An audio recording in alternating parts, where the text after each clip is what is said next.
la presente semana, nos toca revisar estados de agregación, entre ellos el estado sólido, el estado líquido, el estado gaseoso, y lo que nosotros llamamos generalmente soluciones, molaridad, normalidad, pero que corresponden a los llamados sistemas dispersos, ¿ya? Y entonces vamos a empezar, ¿no? Doctor Semperti, que ha sido muy amable. Listo. Eh, para hablar del estado gaseoso, pues tenemos que primero dar un pequeño marco respecto a la teoría cinético-molecular, a esa teoría que nosotros hemos creado para entender mejor, ¿no?, las propiedades y el comportamiento de los sólidos, de los líquidos y los gases. Bien, según la teoría cinético-molecular, los estados de la materia surgen debido a dos puntos de referencia. Los dos puntos de referencia son la llamada fuerza de atracción o cohesión y la fuerza de repulsión, ¿no?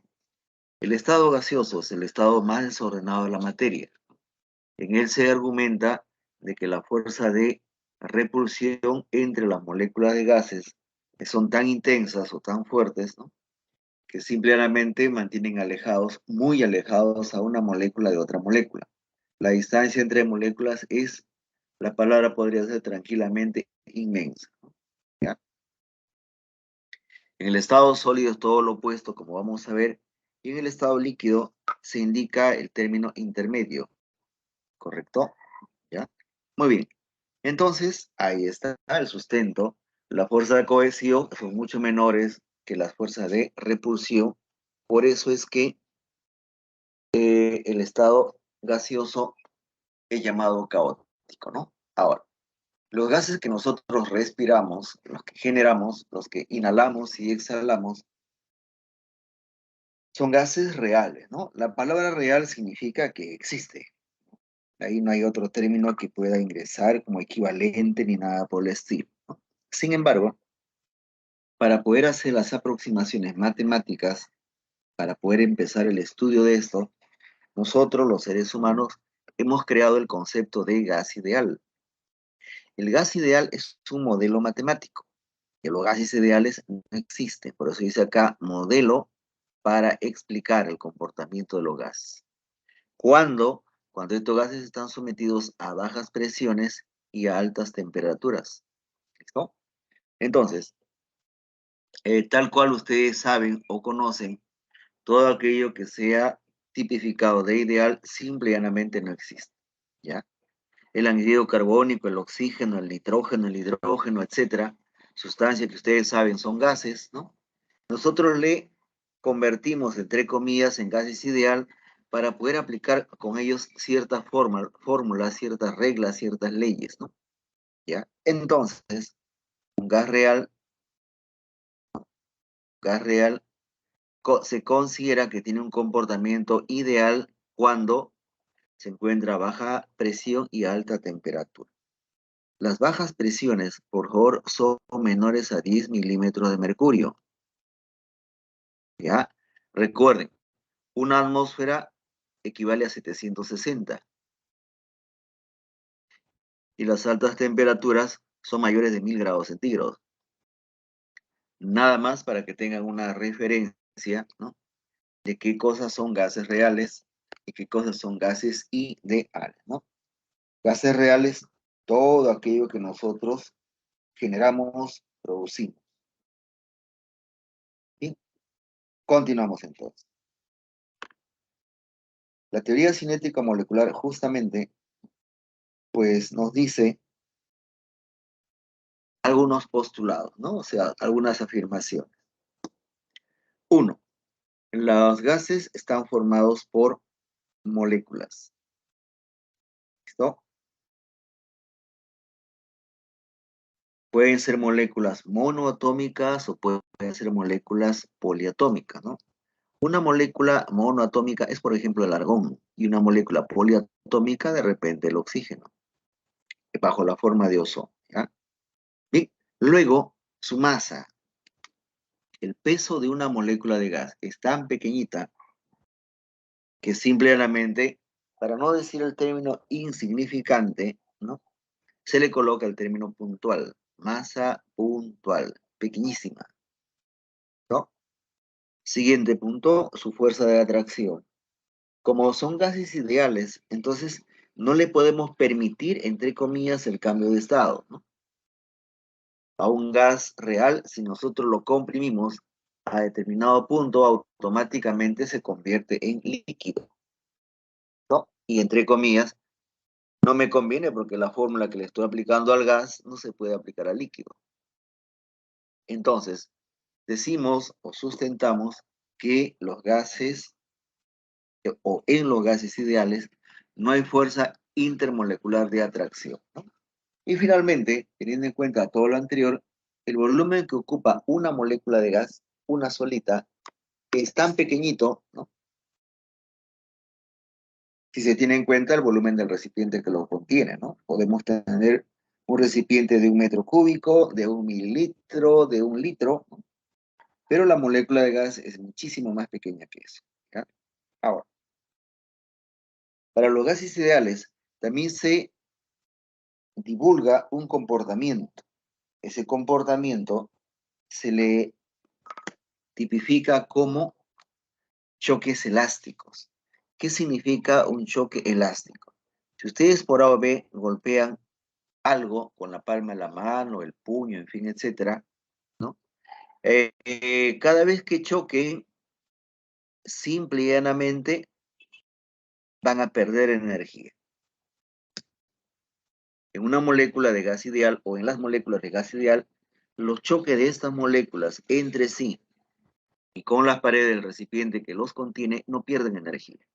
Conclusión, siempre van a ser gases. ¿Listo? No van a poder pasar al estado líquido. ¿Ya? Ahora, cada choque, ¿no? Cada fuerza aplicada sobre determinada área, como ustedes saben, se conoce bajo el nombre de presión. ¿Ya?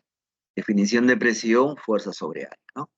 Entonces acá uno tiene que hacer cierta deducción. Entonces, a mayor número de moles, entonces mayor presión. ¿Ya? Si tengo mayor número de moles de un gas en un recipiente, va a haber mayor número de choques. Y si hay mayor número de choques, pues la presión es mayor. ¿Listo? ¿Ya? Muy bien. Un gas está sujeto a 3 variables.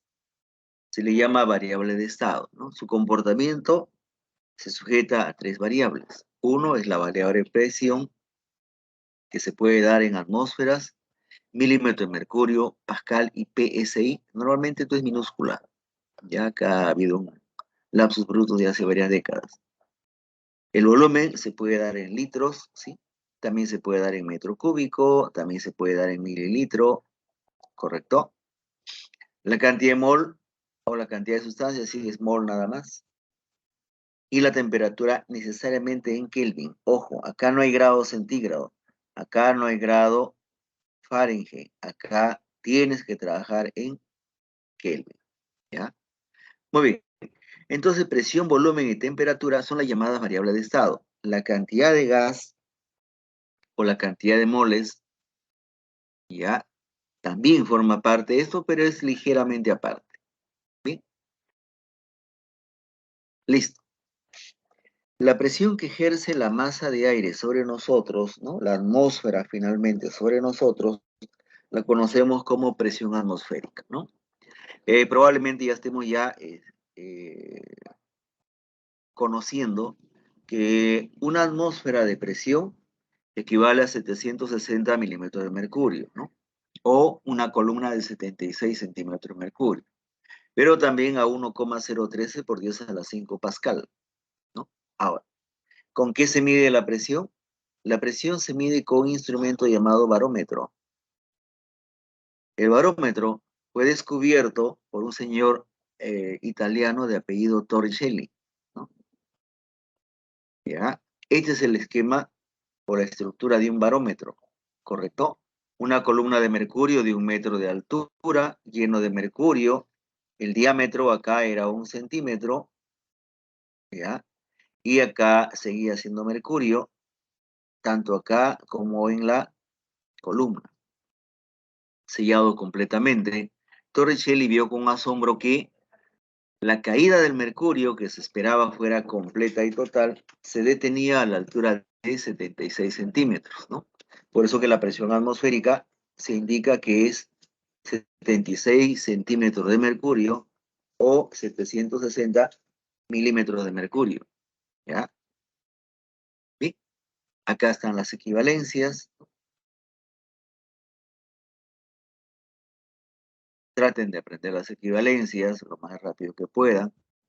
Algunos ponen así, 0,13 por 10 a la 5 Pascal, y otros ponen 1,013 por 10 al cuadrado kilopascal. ¿Ven? Es lo mismo, solamente utilizando la notación científica, ¿ya? Entonces, la presión que ejerce una atmósfera de aire es 1,013 por 10 a la 5 Pascal, ¿ya? Pero esto es de todos los gases que están libres a nuestro alrededor. Pero ¿qué pasa con los gases encerrados, ¿no? Encerrados dentro de un balón, ¿ya? Los gases que están encerrados dentro de un balón, su presión se puede medir con el manómetro.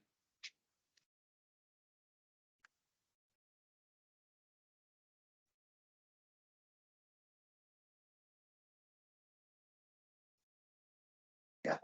Ese manómetro, algunos de ustedes de repente lo conocen. Tiene forma de lapicerito cuando los choferes o una persona que maneja un vehículo mide la cantidad de aire que tiene la llanta, ¿no? Ahora, estructuralmente los manómetros son de dos formas, ¿no? Un manómetro de tubo cerrado, como el que aparece acá, ¿no? Y un manómetro de tubo abierto. Recuerden que acá en la universidad nosotros hacemos ciencia. En la calle está la tecnología, la aplicación. Bajo diferentes formas es lo mismo, ¿no? Pero ya en un producto comercial. ¿Sí? Entonces, si yo quiero saber qué presión ejerce este gas acá, o dicho de otra manera, qué presión soporta este gas, yo tengo que sumar la presión manométrica más la presión absoluta. Esta es la presión total, ¿no? Por eso se habla de presión total, ¿ya? Entonces, la presión del gas dentro del recipiente, presión manométrica. La presión total, o sea, tengo que tomar en cuenta la presión externa más la presión dentro del balón, se conoce acá como presión que ejerce el gas o presión que sufre el gas, ¿ya? Bien, entonces, ustedes han visto de repente a los árbitros cuando, o los jugadores de fútbol, ¿no? Agarran la pelota, la aplastan y piden cambio de balón, ¿cierto?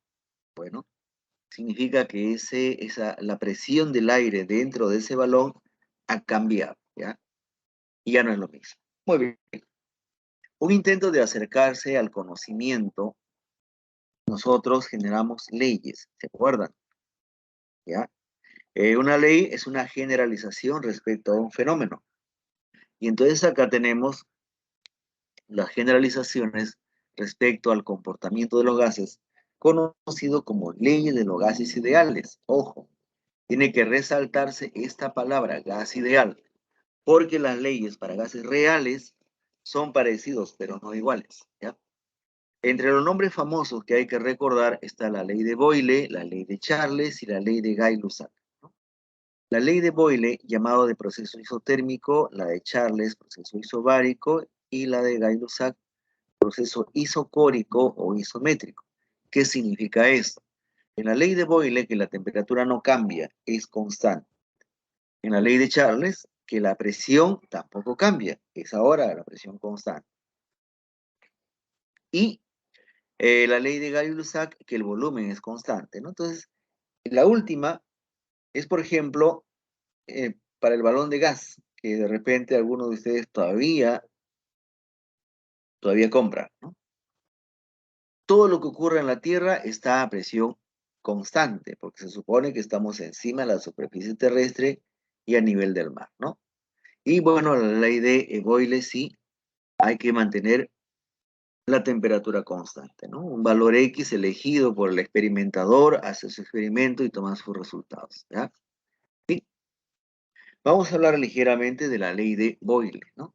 Ley de Boyle o ley de Boyle-Mariotte, porque fueron dos personas los que hicieron las mediciones casi a la par. Conocida como ley de las isotermas o ley de los procesos isotérmicos, dicen que la temperatura es constante y la cantidad de gas, los moles, también va a ser constante. ¿Qué significa eso? Que no va a haber pérdida de gas, tampoco va a haber ingreso de nuevas cantidades de gas, ¿no? Si estas condiciones se dan, miren la gráfica, ¿ya? Es un gráfico bidimensional, ¿sí? X, Y, donde en el eje de las X está el volumen y en el eje de las Y o Y está la presión. ¿Qué significa este gráfico? Miren esta curva. Esto significa una cosa, que la presión y el volumen están en relación inversa. En castellano, si aumenta la presión, disminuye el volumen. Y si disminuye el volumen, entonces aumenta la presión. Ya, acá me ganó la mano. ¿Listo? Eso significa proceso inverso, ¿no? Acá está resaltado también, ¿ya? Proceso inverso. ¿Puede decirse de otra forma? Sí. Puede decirse que el producto de la presión por el volumen me da una constante. Recuerden, una constante es un número, solo un número. Y se establece la famosa ley de Boyle, ¿no? ¿Cuántos de ustedes recordarán esta expresión de la ley de Boyle, ¿no? Que era difícil de aprender, pero que finalmente al menos tuvieron noción, ¿no? ¿Ya? Significa eso, que cuando se comprime un gas, el volumen disminuye. Cuando se descomprime, el volumen aumenta, ¿no? Bien, dejamos al señor Boyle tranquilo y nos metimos ahora con Charles, ¿no? La ley de Charles. La ley de Charles tiene que recordarse que el proceso es isobárico. ¿Qué significa eso? Iso es igual y baros es presión. Cuando hablamos de un proceso isobárico, estamos hablando de un proceso que ocurre sin que haya cambio en la presión. Entonces, ¿cuáles son los puntos de referencia? Que la presión va a ser constante y el número de moles va a ser constante. Nuevamente vamos a nuestro gráfico de XY o bidimensional, ¿no? ¿Ya? En el eje de las X está la temperatura y en el eje de las Y está el volumen. Pero miren la forma de la gráfica, es una recta. Es más, ustedes se acuerdan de matemática. Esta pendiente es positiva. ¿Qué significa eso? Aumenta la temperatura, aumenta el volumen. Aumenta el volumen, aumenta la temperatura.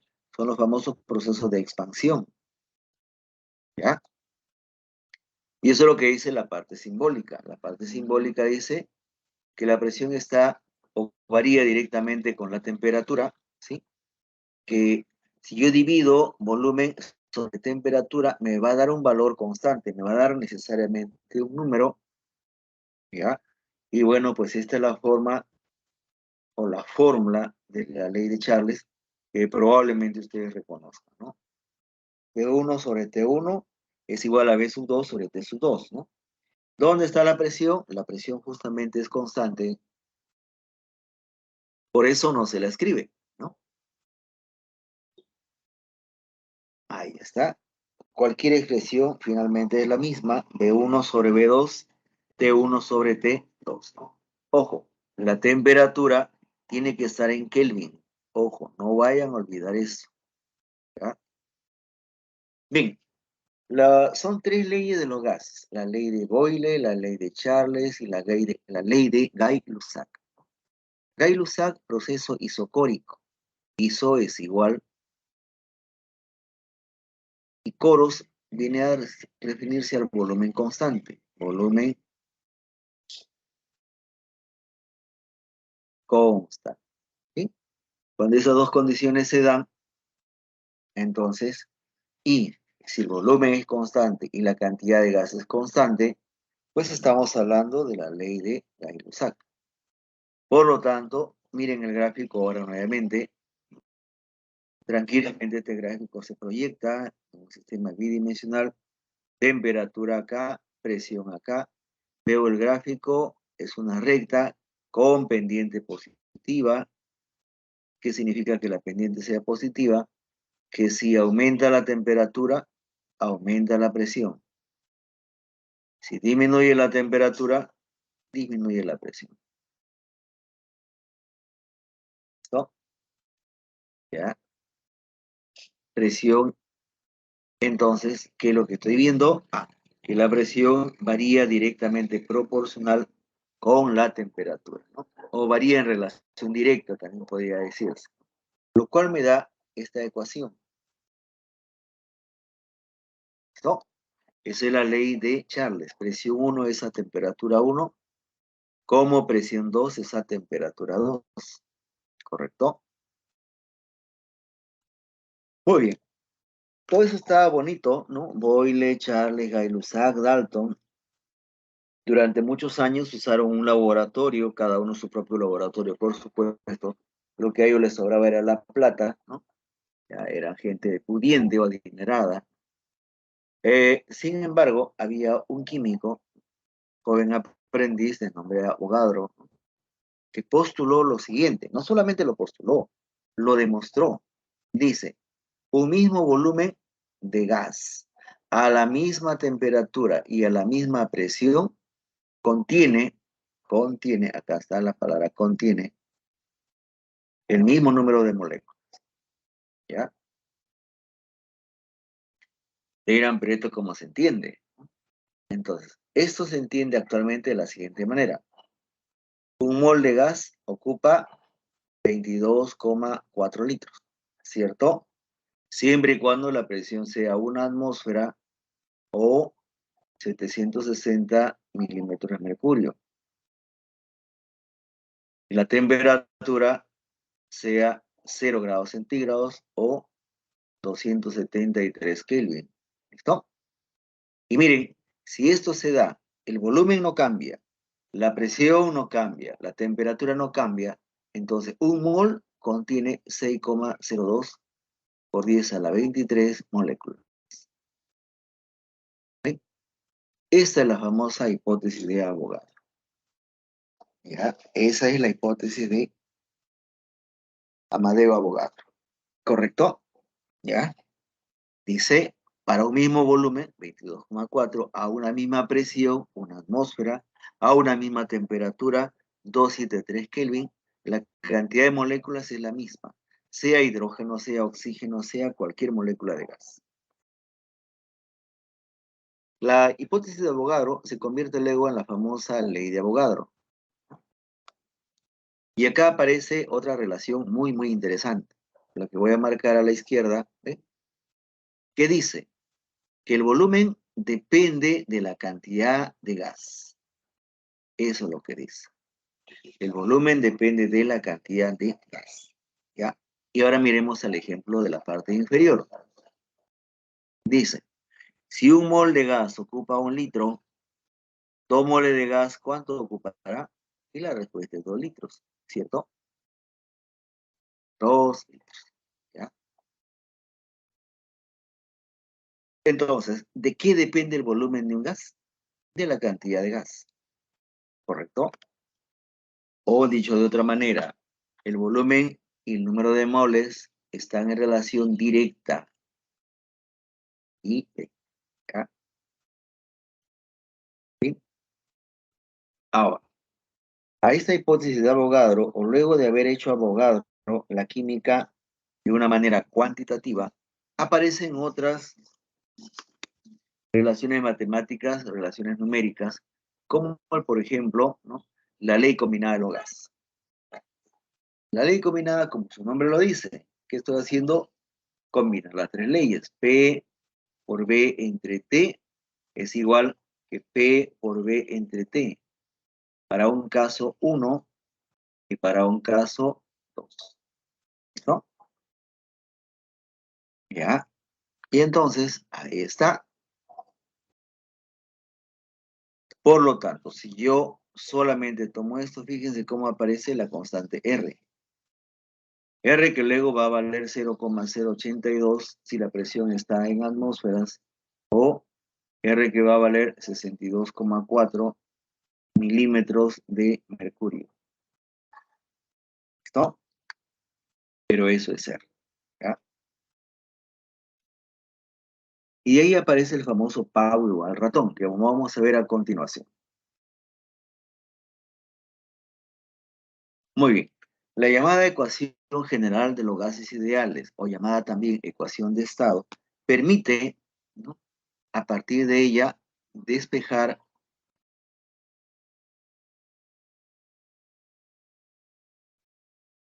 ¿no? R es una constante, 0,082, como acabamos de ver. Por lo tanto, yo puedo encontrar, según los datos que disponga, la presión, el volumen, el número de moles y la temperatura para un sistema gaseoso. Ahí está la leyenda, que es P, que es B, que N, T, R, ¿no?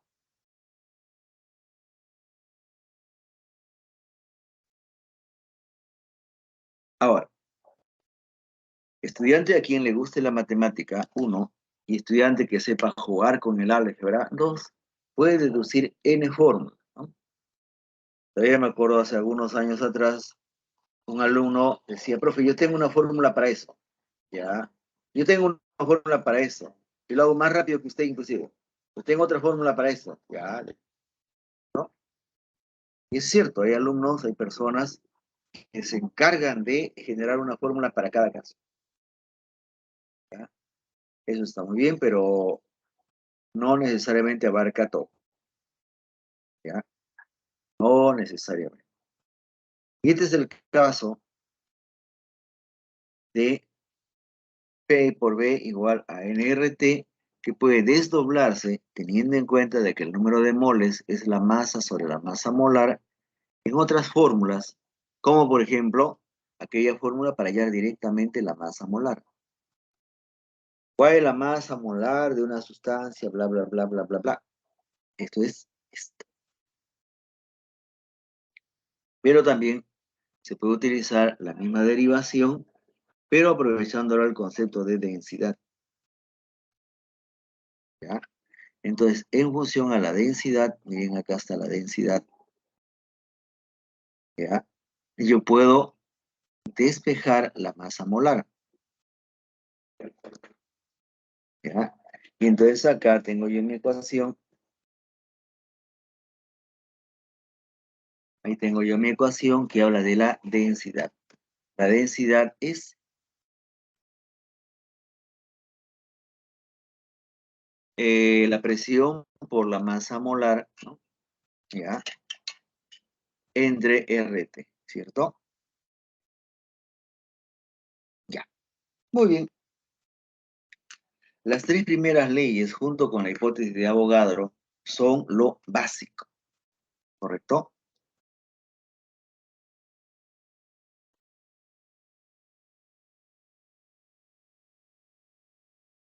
Después de eso, aparecen algunos especialistas que, utilizando su matemática, pues hacen deducciones, ¿no?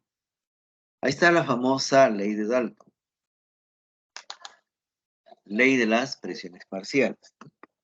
Se entiende más o menos de la siguiente forma, ¿no?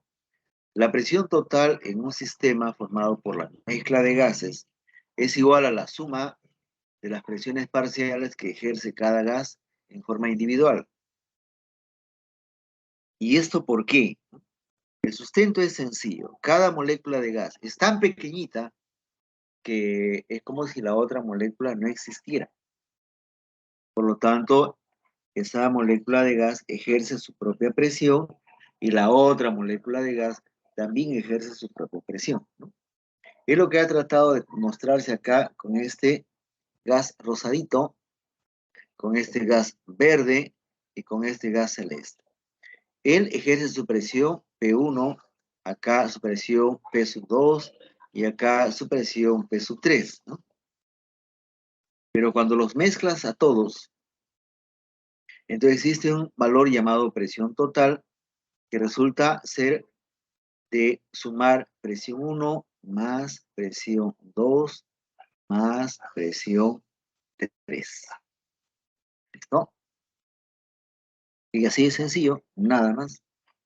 Si este gas ejerciera, por ejemplo, 4 atmósferas, este gas ejerciera 5 atmósferas y este gas ejerciera 2 atmósferas, la presión total acá sería 12 atmósferas. Porque la presión total es igual que la suma de las presiones parciales, ¿ya? Esta es una deducción hecha por el señor Dalton, ¿sí? ¿Ya? Después de que se enunciaran todas las demás leyes de los gases, pues, ¿no? Ya habló Boyle, Charles, Gay-Lussac. ¿No sigue 11? ¿Sí? Yo no sigue 11. 11. Ajá, 11. A ver, 5, sí, 11, ¿no? Y estoy pensando yo en 5 y 12. Sí, gracias. La matemática es más fácil y sin embargo me equivoco más rápido, ¿no? Ya, tienes razón, era 11. Ah, claro, y 5, 5, 7. Ah, yo sumé el número de izquierda como 5, ¿no? Bueno, entonces, dentro de eso está, ¿ya?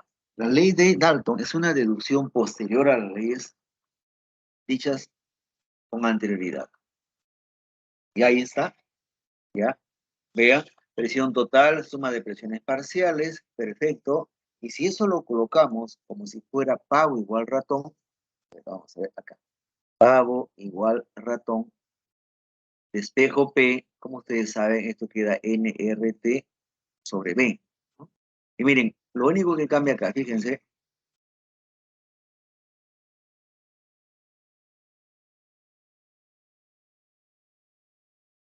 porque RT y B no van a cambiar. Entonces, las condiciones se mantienen y cada gas se expresa como si estuviera solo, ¿ya? Ahora, dentro de este contexto aparece esta X, cuya equivalencia es la fracción molar. Veo acá yo tengo N1, acá tengo N2 y acá tengo N3. Si sumo las 3 moles, voy a tener moles totales. Y la fracción molar es, por ejemplo, las moles de 1 sobre las moles totales. O sea, acá tendría que poner fracción molar de 1. O sea, en castellano, ¿cuál es el porcentaje de participación en el total que tienen las moles de 1, por ejemplo? De esa manera, pues, algunos resuelven ejercicios de la ley de Dalton, de la ley de las presiones parciales, como vamos a ver en un ratito, ¿ya? Bien, pero otra deducción matemática es la ley de Amagat. Es lo mismo, exactamente lo mismo que lo trabajado por Dalton.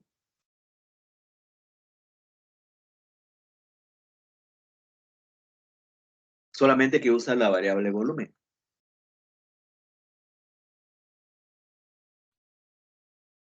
Se ampara en lo mismo.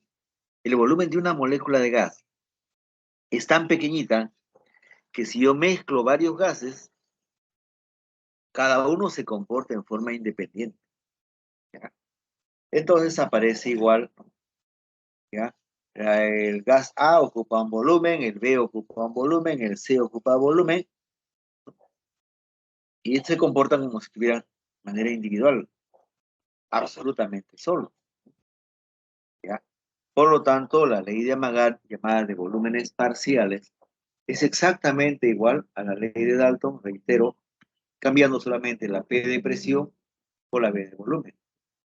También le voy a aplicar Pau igual ratón, va a ser exactamente la misma derivación. Repito, estas ya son derivaciones matemáticas de los 4 descubrimientos básicos. ¿Ya? Si yo quiero encontrar el volumen parcial que ocupa un gas, pues también le debo de aplicar el concepto de fracción molar. Fracción molar del gas 3 sería el número de moles de 3 sobre el número de moles totales, por poner un ejemplo cualquiera. ¿Sí? Entonces, Hemos revisado ligeramente las leyes de los gases ideales. ¿Ya? Boyle, Charles, Gay-Lussac, Avogadro, leyes combinadas, ecuación de estado, ecuación general de gases ideales, ley de Dalton y ley de Amagat. ¿Correcto? ¿Ya? Continúa. Listo. Muchos libros de química, tanto general como de nivel secundario, hay una pequeña confusión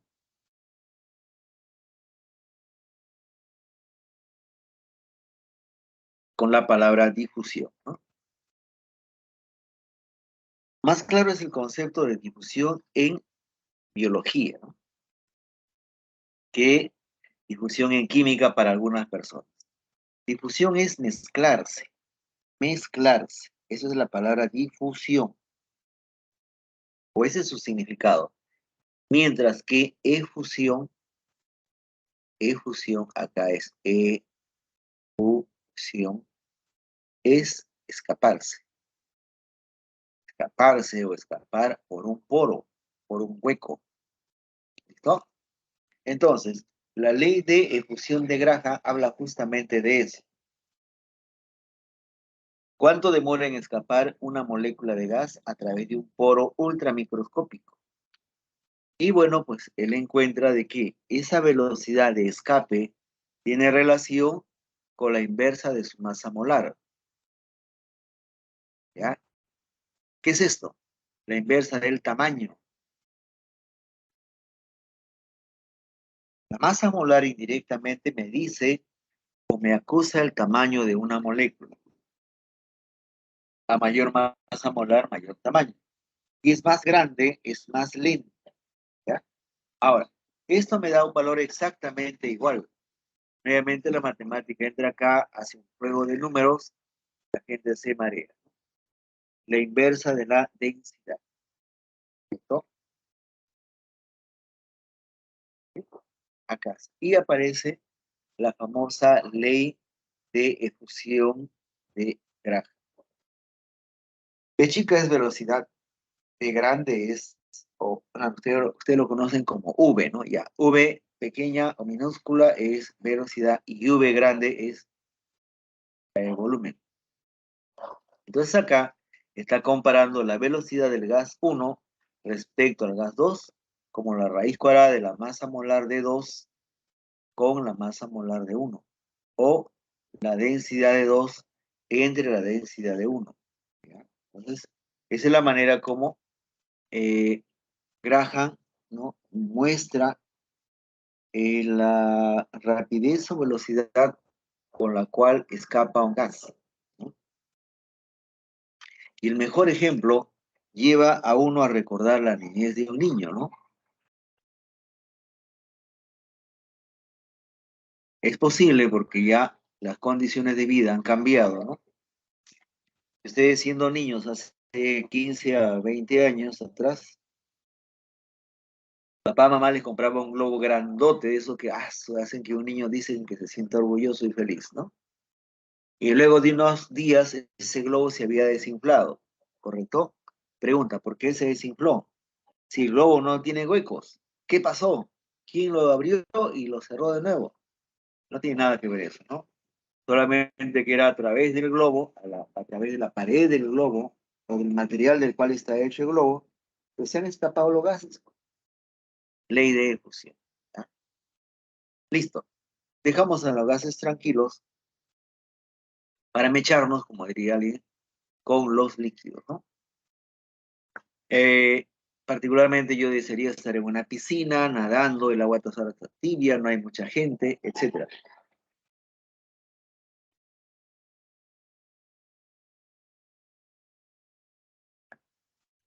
En los líquidos se da que la fuerza de atracción entre moléculas es muy parecida o equivalente a la fuerza de repulsión entre las mismas moléculas, ¿no? Las moléculas de los líquidos pueden tener carga, pueden ser moléculas polares o apolares, y en base a eso atraerse o no atraerse, ¿no? ¿Ya? Esa es la justificación para decir, por ejemplo, que yo puedo atravesar un líquido y nadar, ¿no?, que yo puedo bucear, sumergirme, que yo puedo navegar, agarro mi tronco, mi palo, y me pongo a navegar hasta Oceanía, etcétera, etcétera, etcétera, ¿no? Entonces, los líquidos van a tener fuerzas intermoleculares, eso ya lo hemos dicho, y las fuerzas intermoleculares son de dos tipos, ¿no? O son fuerzas fuertes o son fuerzas débiles, ¿ya?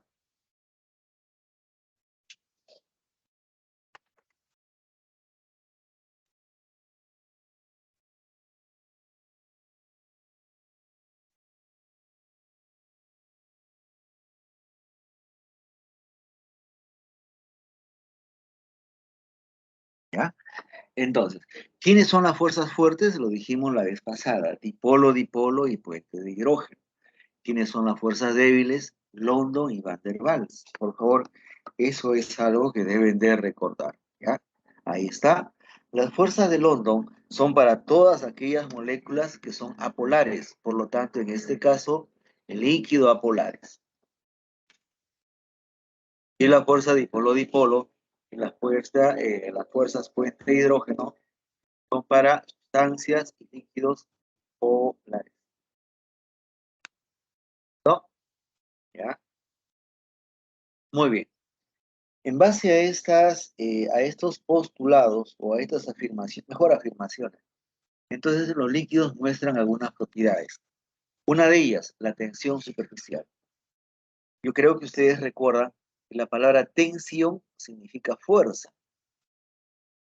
Y entonces tensión superficial es fuerza en la superficie, ¿sí? Fuerza en la superficie, esa fuerza que hace que el insecto se pose ahí y que no se hunda, ¿ya? ¿Sí? Pero ¿qué es? La tensión superficial se define como la energía necesaria para que un líquido sea estirado, para que aumente su superficie, ¿no? ¿Ya? ¿Sí? La tensión superficial tiene que ver con esa fuerza con la cual una molécula atrae a otra molécula, ¿ya? Muy bien, entonces, si la fuerza intermolecular es alta, ¿qué significa? Que las moléculas se atraen con mucha energía. Por lo tanto, la tensión superficial tiene que ser alta. Pero si yo caliento una molécula, en este caso, la tensión superficial tiene que debilitarse, ¿sí? ¿Ya? Porque, recuerden, la temperatura hace que la energía cinética de cada molécula aumente. Cada molécula va a tratar de separarse de la otra, ¿ya? ¿Sí? La viscosidad, ¿no? Alguien me preguntó hace unos días, ¿y de niño qué comías? Yo le digo, mis padres eran pobres, ¿no? Que nos daban de comer cuáquer, todos los días cuáquer, de vez en cuando leche y pan, a veces con mantequilla, listo, y si no, pan con soledad. Pero el cuáquer es espeso, ¿cierto? El cuáquer es viscoso. La viscosidad se define como la resistencia a fluir, resistencia a derramarse, que puede tener un líquido, ¿no? Y acá el ejemplo, el esquema intenta mostrarnos un líquido muy fluido con un líquido nada fluido, ¿no? Ni siquiera ha caído una gota o un gotón. Pero esa viscosidad también es un reflejo de sus fuerzas intermoleculares. Si las moléculas están muy fuertemente unidas, ninguna se desplaza encima de la otra. Por lo tanto, la viscosidad va a ser muy, muy alta. Pero si las moléculas están débilmente unidas, pues esas moléculas rápidamente una se va a desplazar encima de la otra, ¿ya? Dice ahí, si la fuerza intermolecular es alta, la viscosidad es elevada. Si calentamos un líquido viscoso, como el aceite, ¿no? Pues al calentar se vuelve más fluido, o sea, su viscosidad disminuye, ¿ya? Todas esas cosas ustedes lo ven a diario, en la cocina, en la calle, etcétera, etcétera, etcétera, ¿no? Presión de vapor, muy bien. Estamos en verano, ¿cierto? Así un calor de puntos suspensivos, ¿no? Están sudando, ya no quieren bañarse, quieren estar calatos de repente en su casa. ¿Qué cosa es la presión de vapor, no? La presión de vapor es la fuerza, es la presión que ejerce la fase de vapor de un líquido sobre la superficie del mismo líquido y del recipiente que lo contiene.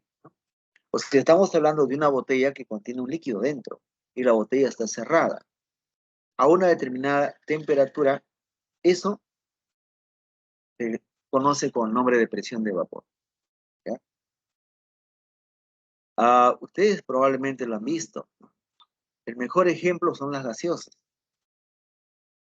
Ustedes cómprense una gaseosa, no la abran. De preferencia, Inca Cola, no por ser bebida de sabor nacional, sino porque es ser una gaseosa clara, ¿no? Con mucho cuidado las otras que son oscuras.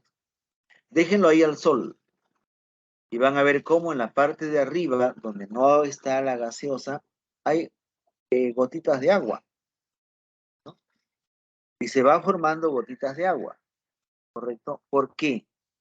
Justamente por el vapor de agua que sale, choca con la superficie más fría y se condensa, ¿ya? Pero bueno, si la fuerza intermolecular del líquido es alta, entonces su presión de vapor es baja.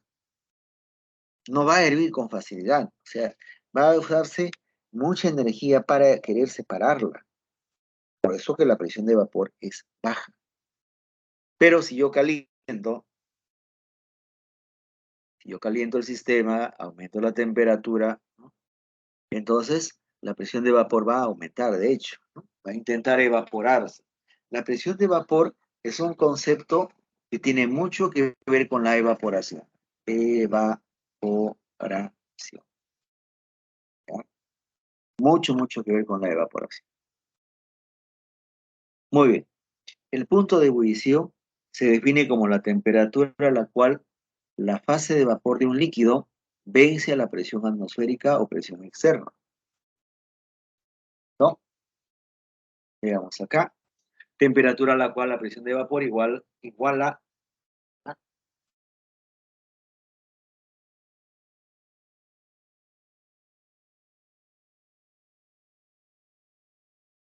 la presión externa es 760 milímetros de mercurio.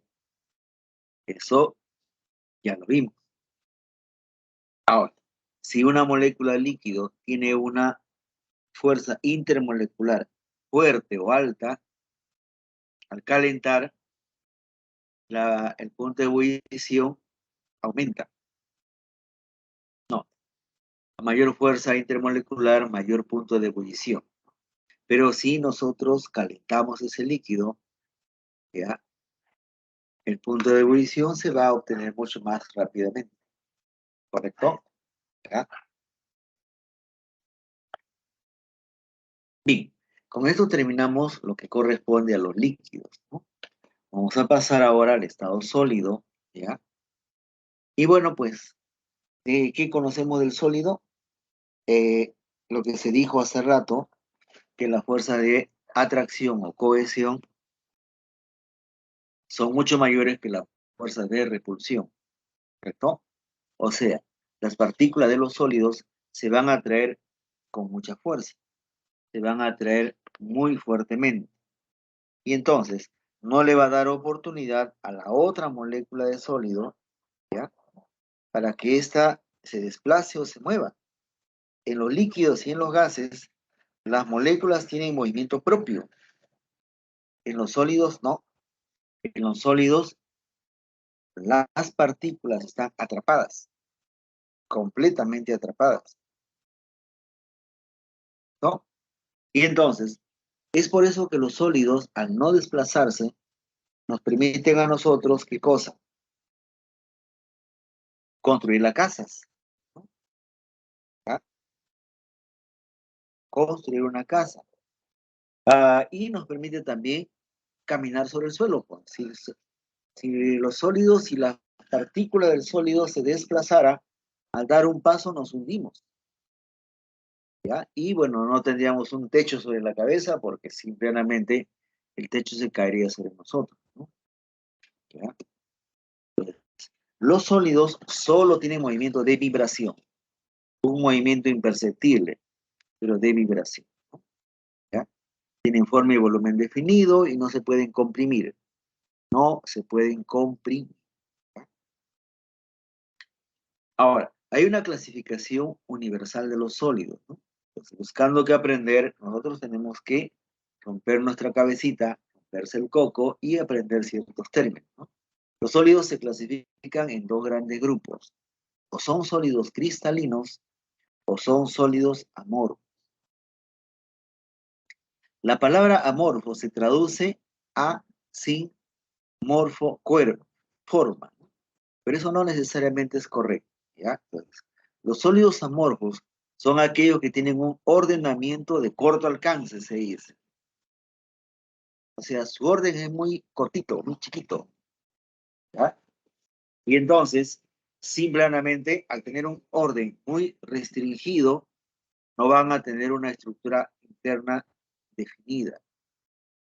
Al tener un orden interno muy breve, muy corto, no pueden tener punto de fusión ni punto de ebullición exacto, ¿ya? Y acá están los ejemplos, ¿no?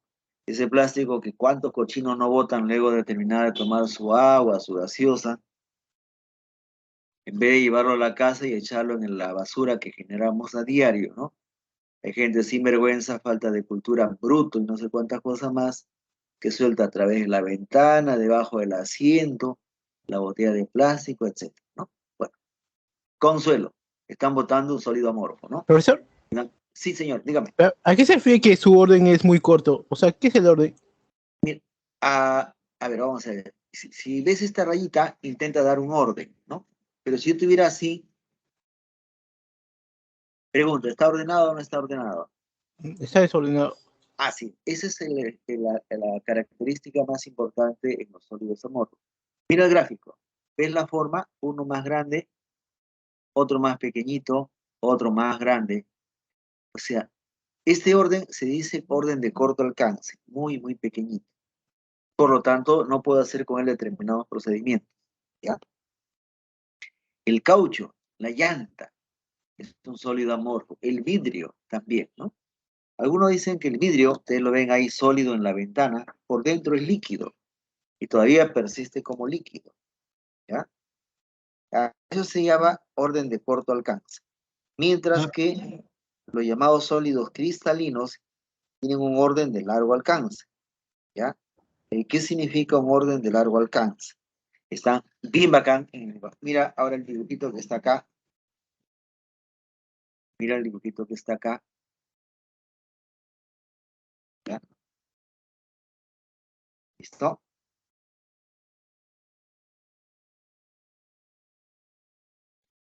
¿Ya? Ve, ordenadito, ordenadito, ¿sí o no? Sí, profesor.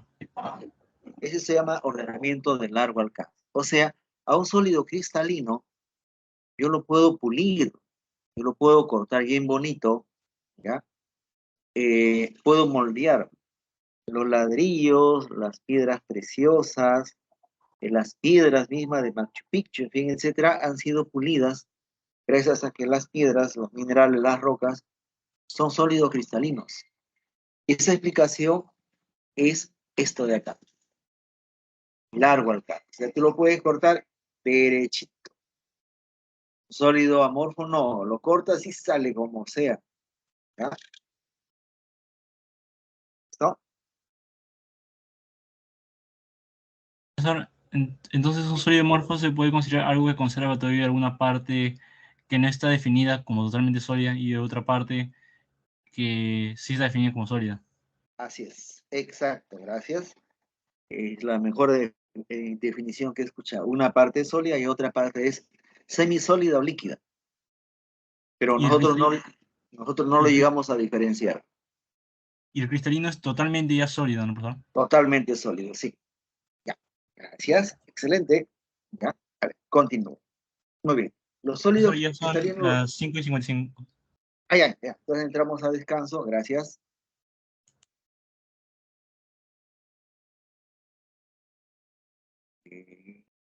15 minutos, ¿ah?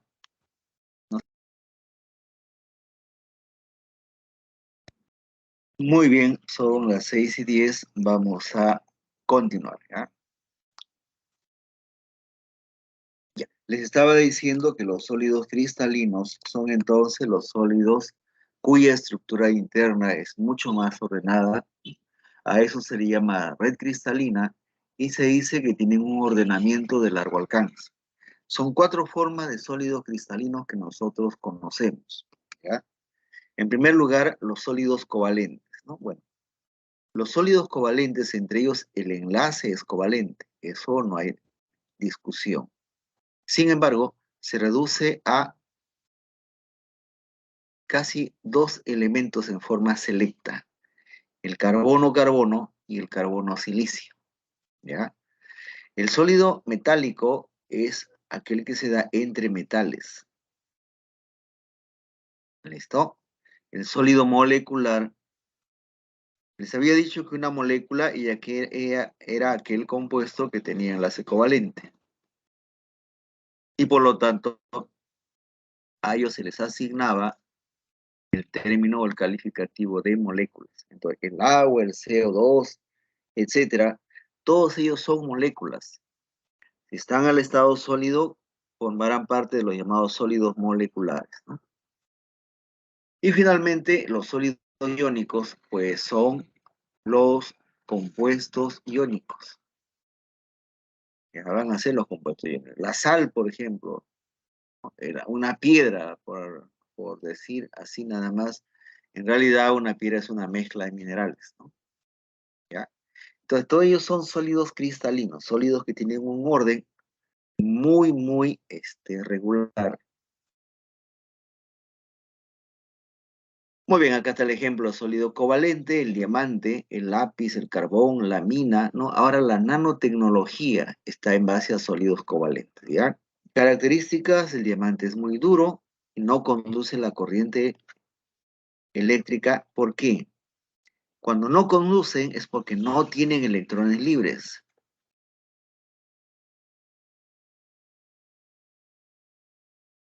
¿Listo? No tienen electrones libres. No es como los metales tienen una nube de electrones libres, ¿no? ¿Ya? Y por supuesto, si están tan unidos los átomos unos a los otros, pues su punto de fusión debe ser muy alto, ¿ya? Los sólidos iónicos, acá se ha puesto la blenda, pudo haberse colocado la sal. En primera instancia son quebradizos, malos conductores del calor y la electricidad. Te dirán, pero ¿por qué? Es que simplemente los iones están ahí inmóviles. Por eso es que no conduce ni el calor ni la electricidad. Para que se conduzca el calor y los iones tienen que... El punto de fusión, por tanto, también es elevado, ¿no? El punto de fusión es una deducción finalmente. Los metales, ¿no?, pueden ser transformados en hilos y en láminas, son buenos conductores del calor y la electricidad. Y las moléculas o sólidos moleculares son blandos, también son malos conductores del calor y la electricidad, y su punto de fusión es bajo, ¿ya? Su punto de fusión sí es bajo, ¿sí? Entonces, por ejemplo, el azúcar blanca o sacarosa es un sólido molecular, porque el azúcar es una molécula, ¿ya? Bien, continuamos. Los sistemas dispersos, ¿no? Sistema disperso o mezcla, ¿ya? No se olviden de eso. Sistema disperso es ese lenguaje élite o elitista que algunas personas quieren hablar. No, por favor, ¿cómo vas a hablar tú así? Así me dejo entender, pues. No, pues tienes que tener un lenguaje más pulido, más pulcro. No, no es necesario, ¿no? Entonces, son mezclas. Los componentes están mezclados, porque la palabra diseminado significa mezclado, ¿no? Unas mezcladas con las otras, ¿no? Entonces, los sistemas dispersos tienen dos componentes, la fase dispersa y la fase dispersante, ¿no? La fase dispersa es la que está en menor cantidad, también llamada discontinua, y la fase dispersante es aquel que está en mayor cantidad, ¿no?, que se llama continua. La fase dispersante engloba a la fase dispersa, ¿ya? ¿Sí? El agua engloba el azúcar, el agua engloba la sal, ¿no? ¿Ya? ¿Sí? Ahora, su calificación. Este también es todo un problema para terminar de aceptarlo, ¿no? En una solución, el tamaño es menor que un nanómetro. Un nanómetro es 10 a la menos 9. Y entonces, ¿quiénes están acá? Solamente los iones y solamente las moléculas. No hay más. Iones y moléculas, todos ellos forman una mezcla homogénea o solución. Los coloides, este tamaño tan grandote o este intervalo tan grandote da lugar a las famosas macromoléculas. ¿Listo? A las macromoléculas. Las macromoléculas forman el llamado estado coloidal o los coloides, mientras que mayor de una micra o micrómetro, solamente las partículas, ya son grandazas, son las partículas en suspensión. ¿Listo? ¿Ya? Entonces, acá, por ejemplo, se da el fenómeno de filtración o se da el fenómeno de decantación.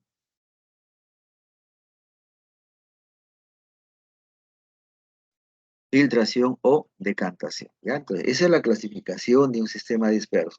O es una solución, o es un coloide, o es una suspensión. Bien, ahora vamos a hablar particularmente de las soluciones, ¿no? Las soluciones son llamadas mezclas homogéneas, eso lo vimos la vez anterior. Tiene dos componentes, el soluto y el solvente. El soluto pueden ser uno, dos o más, pero el solvente, este sí es único. Solamente uno de los componentes está en mayor cantidad. Ese es el solvente. ¿Ya?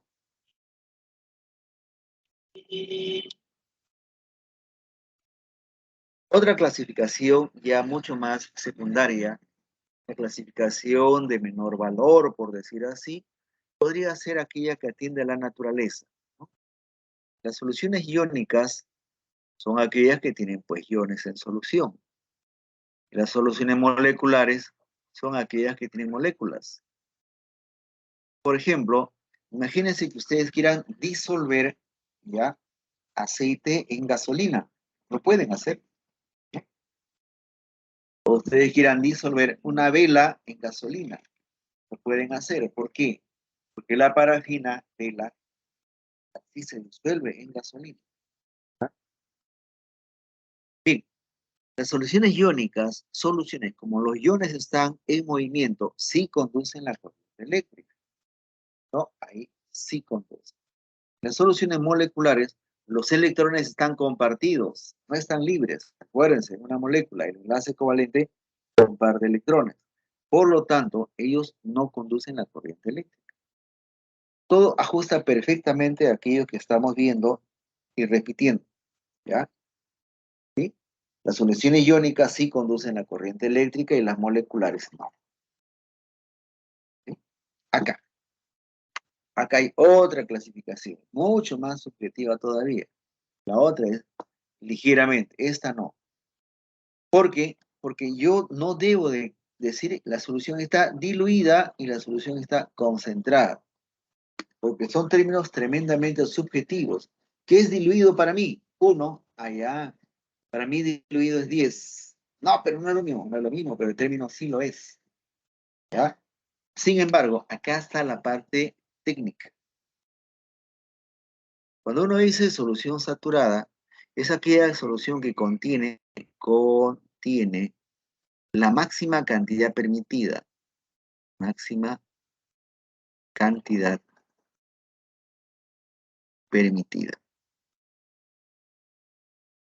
Para 100 gramos de solvente a una temperatura en especial. ¿Listo? Eso es saturado. La palabra saturado tiene que ver con solubilidad. ¿Ya? O sea, diluida, subjetiva. Concentrada, subjetiva. saturada objetiva y sobresaturada también es subjetiva. Porque dice la definición, ella es aquella que tiene mayor cantidad que la saturada, pero no se dice cuánto. ¿Ya? En ciencias tienes que dar tú el valor exacto. Si no das el valor exacto, entonces no estás haciendo correctamente el trabajo. ¿Ya? Bien, otra clasificación es en unidades físicas, ¿no?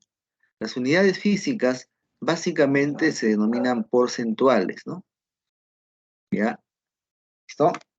Porcentuales. Ustedes escuchan el reporte del gobierno, ¿no? El Perú ha crecido 7%, pero no dicen que los empresarios se han llevado la plata y los pobres seguimos siendo pobres, ¿no? Hay que trabajar para vivir, para mantener la familia y los vicios, ¿no?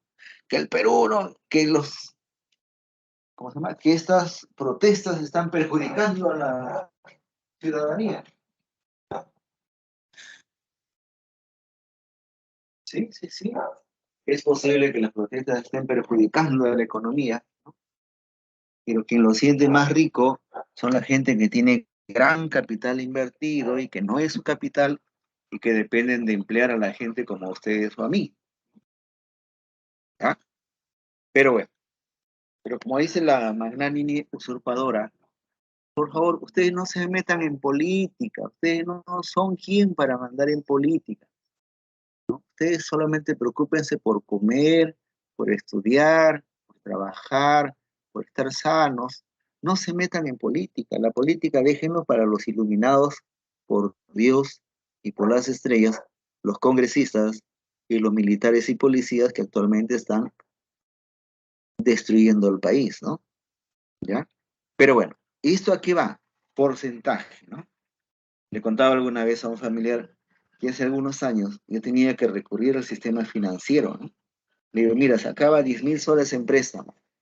Al año devolvía los 10.000 soles más 12.000 soles que eran los intereses. Y así envidiaba a los que trabajaban para el Estado peruano, ¿no?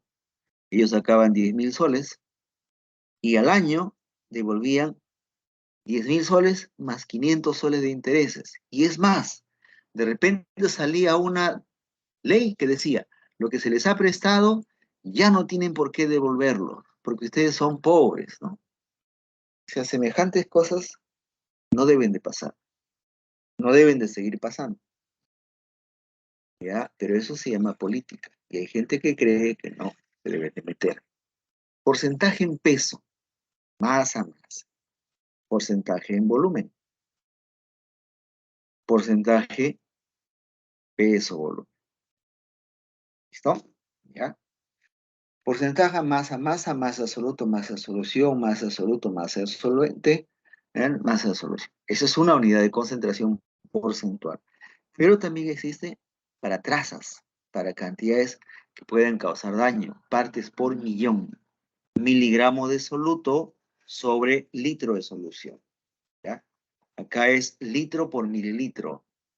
Acá es ah, mililitro por mililitro. ¿Ya? No lo pusieron ahí. ¿Correcto? Pero existen otras unidades. Estas son unidades que todo el mundo entiende, ¿no? Porque todo el mundo sabe sacar el 5%, siempre sabe sacar el 10%, el 20% de algo, ¿no? Oye, te voy a prestar plata, préstame 100 soles. ¿Cuánto? 20%. ¿Cuánto tengo que devolverte? 120. Ah, ya, ¿no? Pero cuando las unidades de concentración son químicas, la cosa cambia. Ligeramente, pero cambia, ¿no?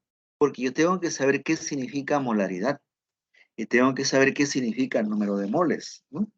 El número de moles es un cociente entre el peso de la sustancia y el peso fórmula o la masa molar, ¿correcto? ¿Ya? Si yo no sé cuál es el número de moles, no puedo calcular la molaridad. Todavía está otro, ¿no? ¿Cuál es el otro? La normalidad. La normalidad se define como el número de equivalentes gramos. ¿Qué es esto? Una definición en química, por el volumen expresado en litros. ¿Ya? Y entonces, acá está la definición del número de moles. ¿Ya? Acá está la definición de equivalente gramo. Por lo tanto, aparece el concepto de peso equivalente. Y acá es donde aparece, por ejemplo, esto de acá. Para el hidróxido de calcio, ¿cuánto vale el famoso valor teta? Ya le dicen acá, ¿cuántos OHs hay? 2. Ah, entonces está en parte en verdad. ¿Ya? Pero para trabajar con molaridad y normalidad, uno necesita saber un poco más que para trabajar en unidades porcentuales. ¿Ya? Ahora, teniendo en cuenta esto, M de molaridad y N de normalidad, y teniendo en cuenta que en la fórmula existe un valor teta, yo puedo pasar de normalidad a molaridad y de molaridad a normalidad multiplicándolo por ese factor teta. ¿Ya? Vamos a ver un ejemplo de eso. ¿Sí? ¿Qué cosa es teta? Para un ácido, el número de hidrógenos sustituibles. Para un hidróxido, el número de OH. Para una sal, la carga. Y acá lo ponemos mejor a través de un ejemplo. Para el ácido nítrico hay un hidrógeno. Teta vale 1. Para el hidróxido de sodio hay un OH. Teta vale 1. Para el carbonato de calcio hay un ion calcio, pero cada calcio vale 2. Teta vale 2. Para la sal llamada cloruro de sodio hay un ion sodio, ¿sí? Y cada sodio vale 1. Por lo tanto, teta vale 1. Para el sulfato de sodio hay 2 sodios, pero cada sodio vale 1. Teta vale 2. Y para el sulfato de aluminio hay 2 aluminios, pero cada aluminio vale 3. Por lo tanto, teta vale 6. ¿Ya? Entonces, eso es lo que hace difícil las unidades de normalidad, por ejemplo, ¿no? Entonces, si el alumno no sabe hallar la masa molar, si no sabe escribir la fórmula, si no sabe contemplar la fórmula y sacarle la información, la cosa se hace difícil, ¿ya? Bien, dilución, ¿no? Una cosa es disolver, ¿no? Y otra cosa es diluir. Disolver, ¿no? Significa, entre comillas, que el soluto se homogenice junto con el solvente. Pero diluir significa aumentar solvente. Aumentar solvente, ¿no? Entonces, inicialmente yo tengo este sistema, una concentración 1, un volumen 1. Le echo agua y ahora al final yo tengo una nueva concentración y un nuevo volumen, ¿no? El volumen final va a ser al volumen 1 más la cantidad de agua que yo le he añadido. Ese va a ser el volumen final, ¿no? ¿Por qué? Porque he diluido, ¿ya? Pero la cantidad de moles, las moles acá al inicio y las moles de acá al final no cambian, son las mismas, ¿ya? Van a ser exactamente las mismas. Lo que va a cambiar es la concentración, lo que va a cambiar es el volumen, pero la cantidad de moles, la cantidad de masa, eso no va a cambiar, ¿no?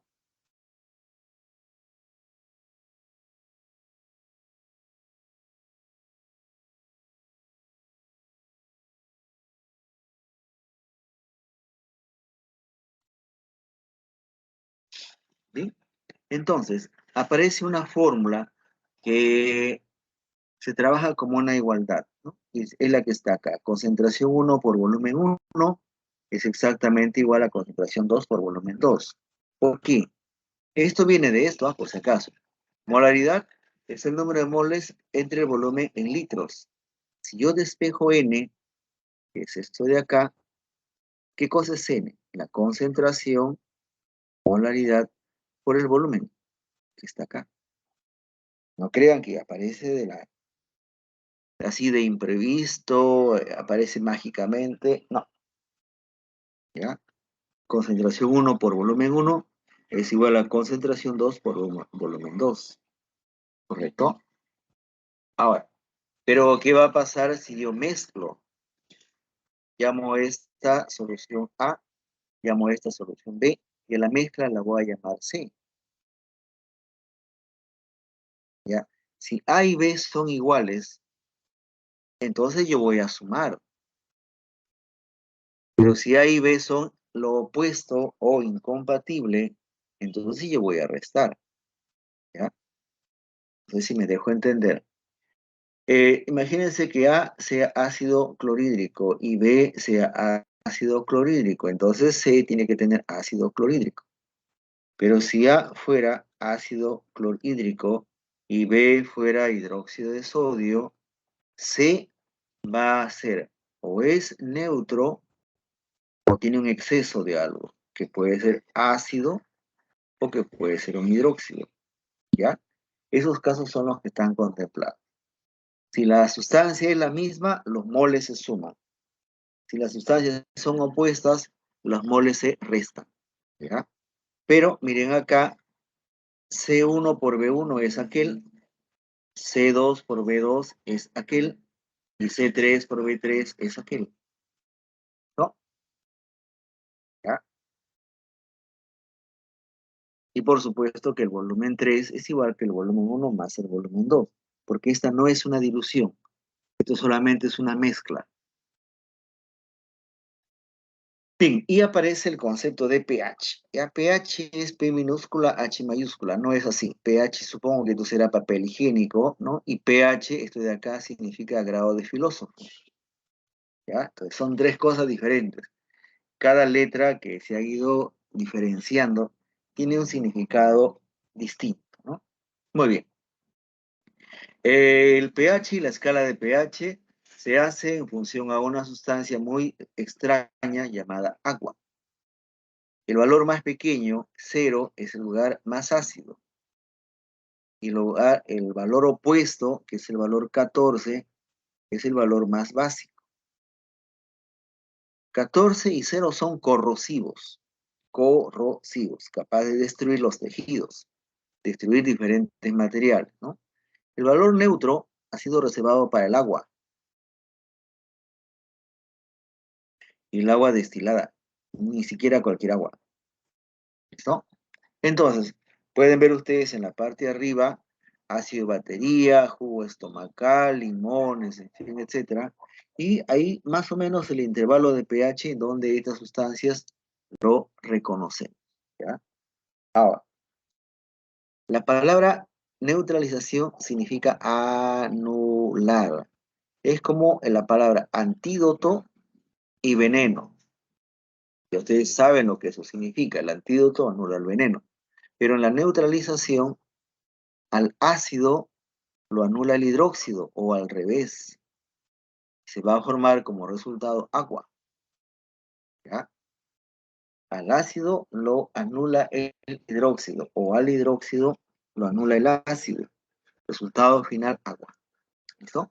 Y la neutralización siempre va a trabajar con unidades llamadas normalidad. No va a trabajar con molaridad, no. ¿No?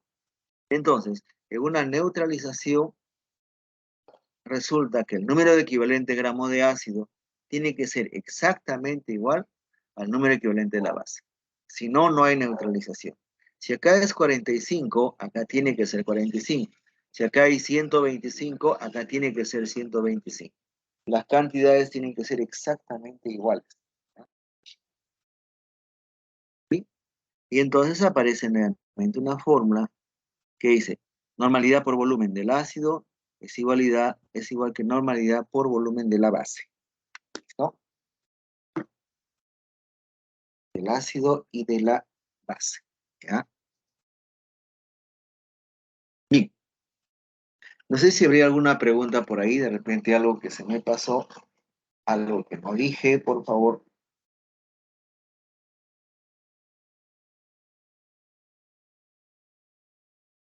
Si no, continúo con la hoja de práctica, ¿ya? Vamos a ver el ejercicio número 1. Dice, un gas refrigerante sirve para reducir o mantener la temperatura en un ambiente. Bueno, por debajo de la temperatura del entorno, ¿no? En algunos lugares de la ciudad de Lima y a nivel mundial, ¿no? Existen se llama? Habitaciones con aire acondicionado, ¿cierto? Requisito, la habitación tiene que cerrar herméticamente, ¿no? Entonces hay todo un sistema de flujo revisado por la físico-química que permite que el calor o el aire caliente pase por un sistema de refrigeración y luego regrese ya con una temperatura mucho más baja, mucho más agradable, ¿no?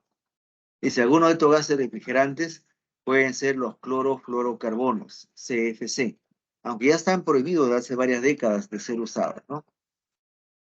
Uno de ellos es el freón 12. ¿Ya? Dice, tengo un recipiente de 5 litros, volumen, a una presión de 3 atmósferas, presión, a una temperatura de 27 grados, temperatura, ¿no? Este se expande isotérmicamente, se expande hasta el volumen de 15 litros, un nuevo volumen. Y luego se comprime isobáricamente hasta 10 litros, nuevo volumen, ¿no? Determine la presión, acá está, la presión en la incógnita,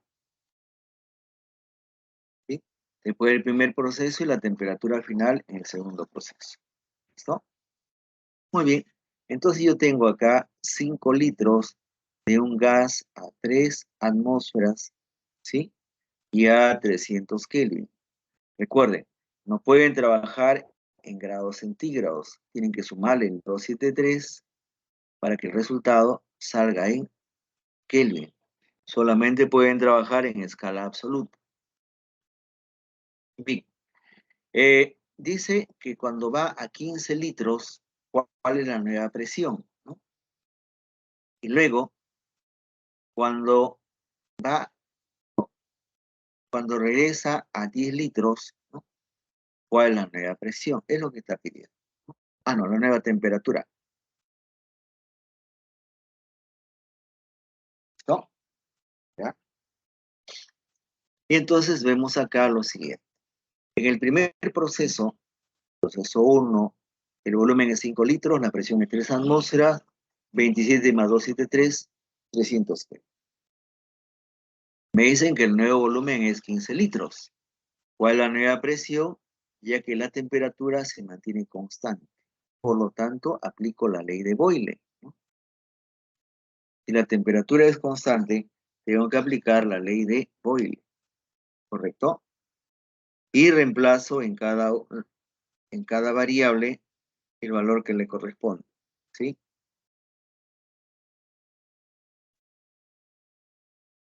Resulta que la nueva presión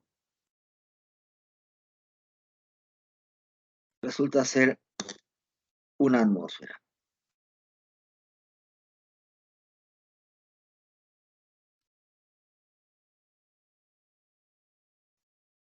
¿Listo? Ahora vamos al segundo caso.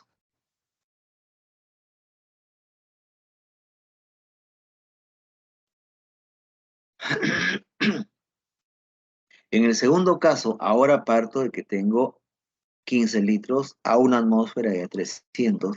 Y dice que el volumen pasa ahora a 10 litros. Y me preguntan cuál es la nueva temperatura porque la presión ahora es constante, ¿no? Entonces, si la presión es constante, la ley es la ley de Charles. ¿Listo? Acá está.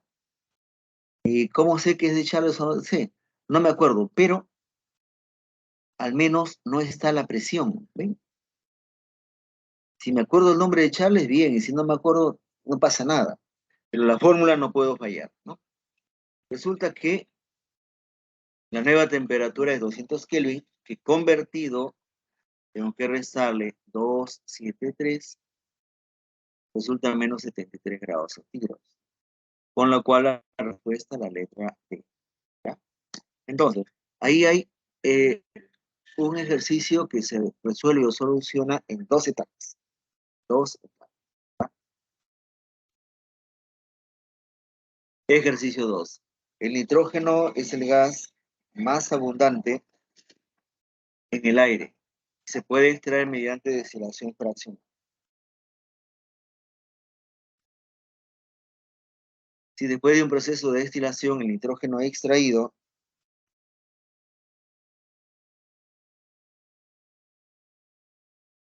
Ocupa, dice, un recipiente de 82 litros, volumen, presión 4 atmósferas, temperatura 127. ¿Listo?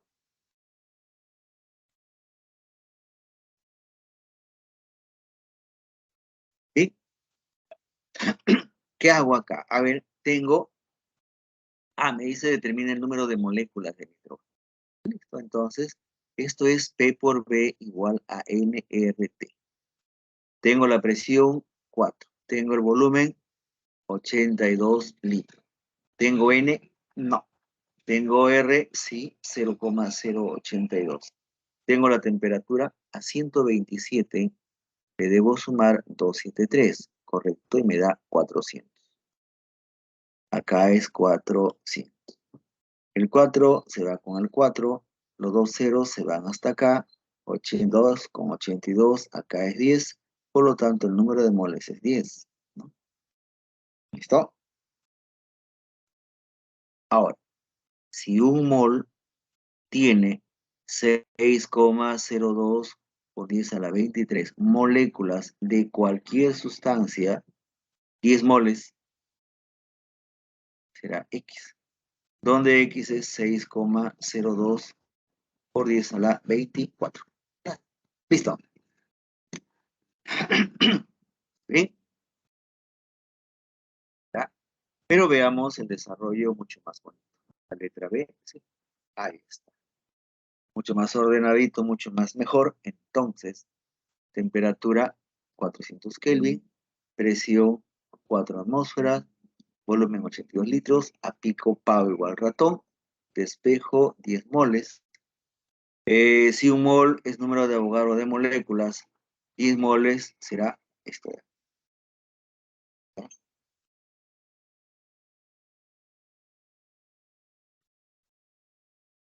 Muy bien, continúo, ¿no? Ejercicio 3. Dice, el gas licuado de petróleo, GLP, es una mezcla de propano y butano.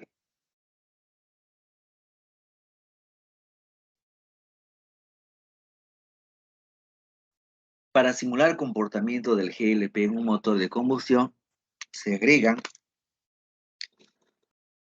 352 gramos de propano y 116 gramos de butano a un recipiente de 41 litros. B. A la temperatura de 127 grados. T. Y ahora sé que esto es 400 Kelvin. Determine respectivamente la presión parcial en atmósfera de ambos gases, ¿no? ¿Qué hacer acá? Entonces acá normalmente le digo a los alumnos, cuando tú veas masa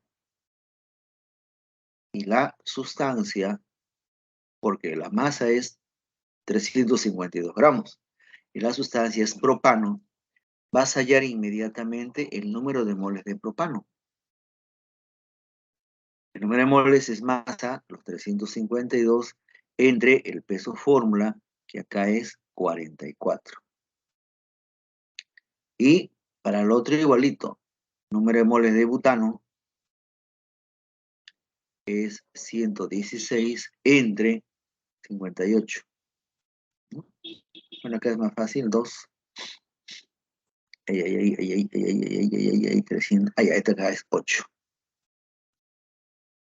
Sumo los moles y los moles totales son 10. ¿No? Entonces, P por B es igual a nRT. Presión desconozco. N ya sé que son 10. R es, ¿dónde estás? 0,082. Temperatura 400. Y el volumen, ¿dónde está? 41 litros. ¿Okay? Un 0, 2 ceros, 3 ceros se convierte en 82 entre 41, 2. ¿Listo? Bien.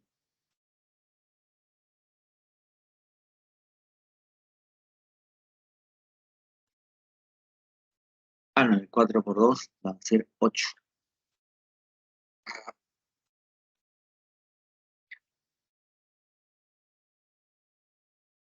Bien, acá está 400 Kelvin, 8 moles de propano, 2 moles de butano, ya lo hicimos, 10 moles, ya lo hicimos, presión total, 8. Ahora, esta es la manera, entre comillas, técnica y correcta de hallar el ejercicio. La presión total es 8 atmósferas y acá esto es la fracción molar. Pero yo podría hacerlo así también. 10 moles ejercen 8 atmósferas.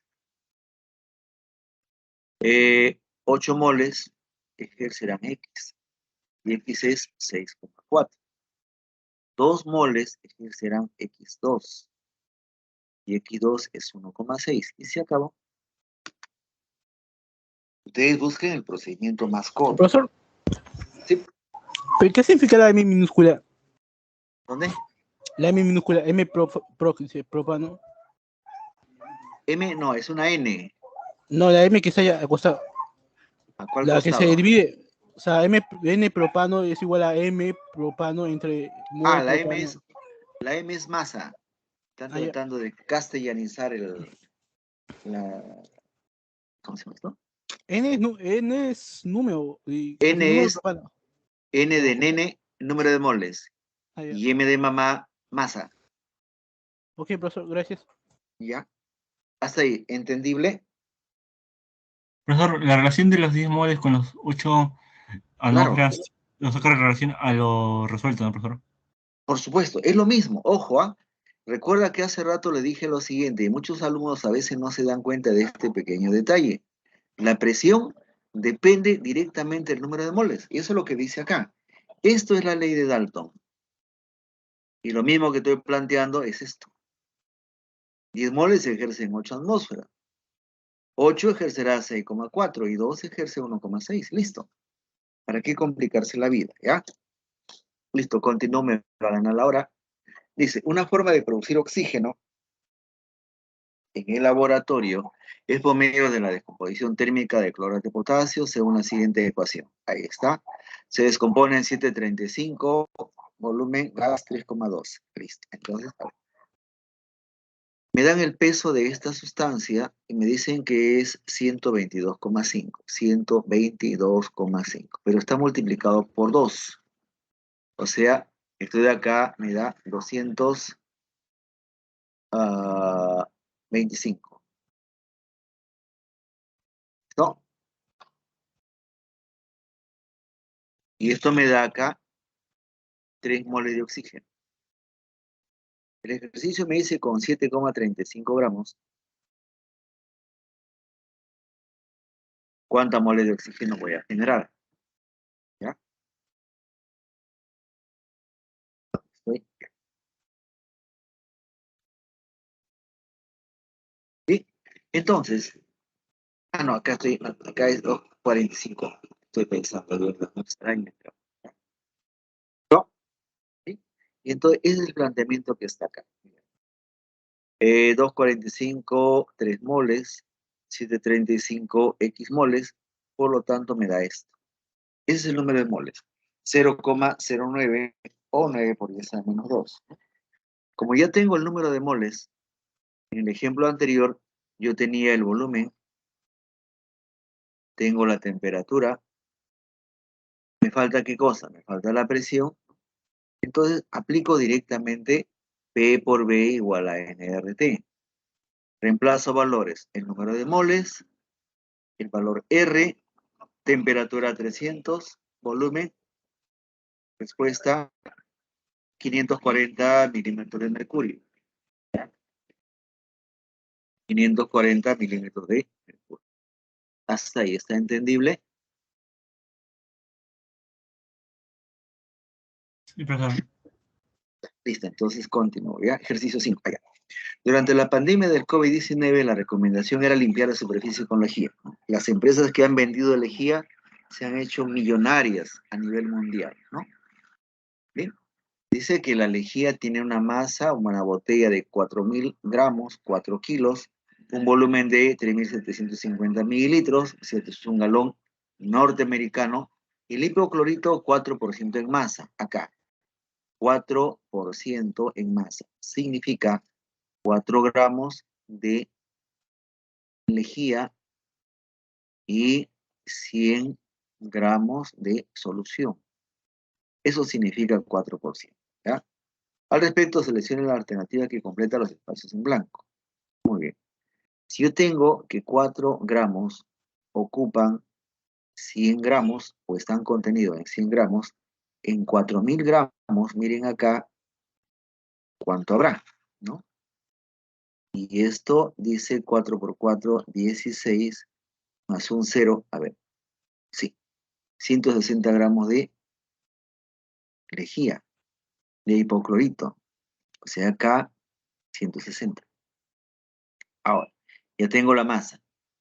El porcentaje masa-volumen es la masa, que son 160, entre el volumen, 3750 por 100, ¿no? Ese es masa-volumen. La masa total, 160 gramos, en el volumen total, la respuesta sale la letra D, 427, y acá está. 160 gramos de hipoclorito y 427%. Y está el procedimiento, ¿ya? Entonces, dentro del curso de química, ¿no?, hay que tener muy en cuenta las definiciones, ¿ya? Tienen que tener completamente claras las definiciones para poder aplicarlas en su momento de manera correspondiente, ¿ya?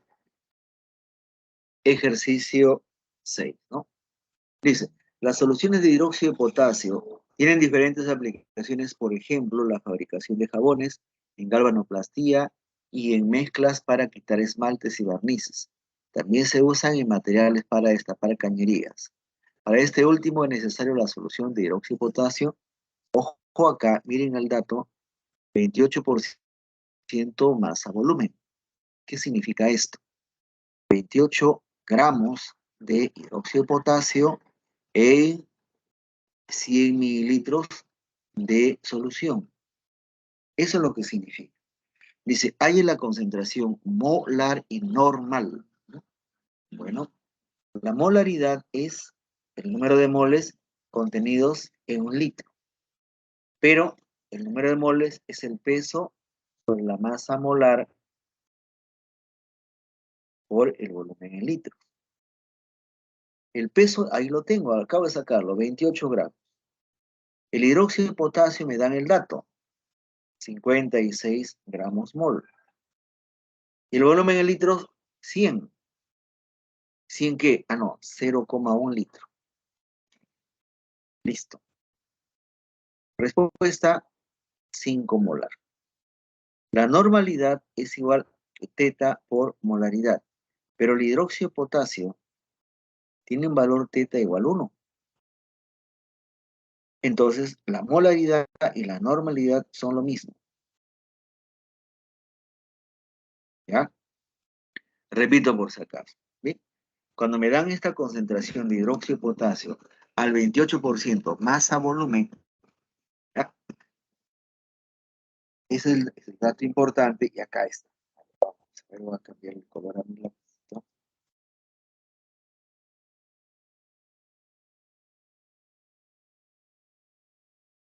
Acá está. Este es el dato, entre comillas, recontra súper importante.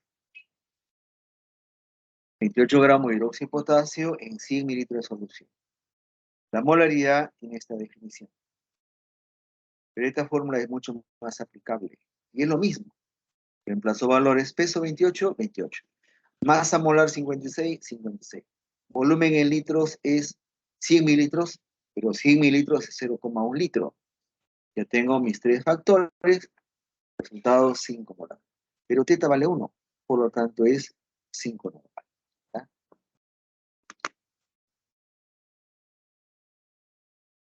Continúo. A ver, vamos a ver. Ahí está lo mismo, ¿no? Solamente que resuelto de una manera un poquitín más, digámosle la palabra elegante, pero a mí no me gusta la elegancia, sino a mí me gusta la contundencia. ¿Listo? Pregunta 7. El cromado es un proceso mediante el cual se deposita una delgada lámina de cromo sobre una superficie metálica para darle al metal resistencia contra la corrosión. Para ello, se necesita un proceso electrolítico, para lo cual es necesario preparar un baño de 3 litros de solución de dicromato de potasio.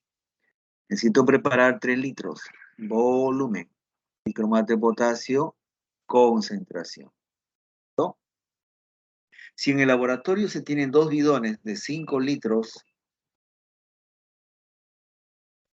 se tienen dos, ¿dónde estoy? Caray. Ahí. Se tiene 5 litros de dicromato, 1 molar y otro 4 molar. Determina el volumen de solución 1 molar y 4 molar respectivamente para preparar el baño. Bueno, ya. Esto de acá se llama regla de mezclas. Es un procedimiento aritmético, matemático. ¿Cómo se trabaja? Miren, 4 molar es la mayor concentración y 1 molar es la menor concentración. Se ponen al extremo al lado izquierdo.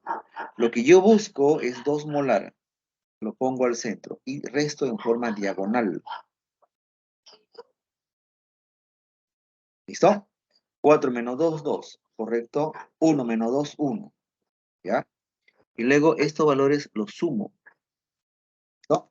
Le voy a poner en colorcitos por si acaso, aunque quizás ustedes ya tienen un grado de abstracción mucho mayor y no necesitan colorcitos. ¿Qué significa esto? Esto significa lo siguiente. Él se une con él. Y él se une con él. Y se traduce de la siguiente forma, ¿ya? Para preparar 3 litros de 2 molar necesito, 2 puntos, 1 litro de 4 molar y 2 litros de 1 molar. Listo. ¿Bien? Y ya el ejercicio está resuelto porque acá dice que quieren preparar 3 litros. ¿Ya? Entonces repito. La regla de mezclas se resta en forma diagonal, ambos en forma diagonal. Los resultados que salen pueden ser litro, mililitro, kilogramo, tonelada, se suman. En este caso sale 3. Y esa es la relación. O puedo decir al revés. Con 1 litro de 4 molar y 2 litros de 1 molar, yo preparo 3 litros de 2 molar. ¿Ya? Depende cómo se entienda mejor. ¿No? Muy bien. Y esto se plantea ahora acá. Acá está el ejercicio, ¿no? Pero dijeron que no estaba muy legible la solución formal, por lo tanto, esta estaba mucho más bonita. Claro, esa la he hecho yo y el resto, ¿quién lo habrá hecho? Para cuando está descendiendo se hace resta y cuando se está subiendo se suma, ¿no, profesor? Se Las suman esquinas. los resultados de la resta. A ver, vamos a ver, a enfocar acá. Esto de acá se suma. ¿Listo? 1 más 2, 3. ¿Ya? Pero se interpreta en forma horizontal. ¿No?